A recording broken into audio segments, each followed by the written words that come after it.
Welkom by nog 'n insetsel van Spar Menlyn Myn op Jacaranda TV. Ek is Ameline en ek staan hier saam met Dominique, die verteenwoordiger van Spar.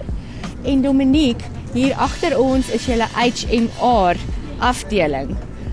Ek wil net vir die mamma sê, HMR staan vir Home Made Ready. Enige ma se droom.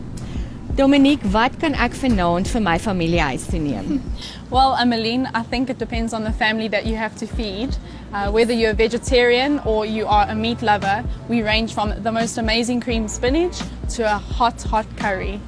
Dit klink wonderlik, maar Dominique sê vir my, ek het gehoor Sonja de Beer van Kokkedoor 3, se speserye word hier in julle HMR afdeling gebruik. Yes, that's correct. Sonia is a wonderful woman and she has the most amazing spices and we just could not resist to put her spices in our food. Wat maak haar speserye so besonder?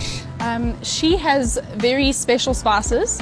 They are GMO free and preservative free and we want to give the healthiest and cleanest options to our customers.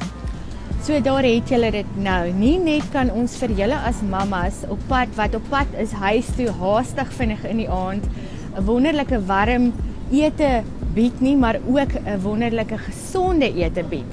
So maak gerus 'n draai by Spar Menlyn Myn en hulle HMR afdeling.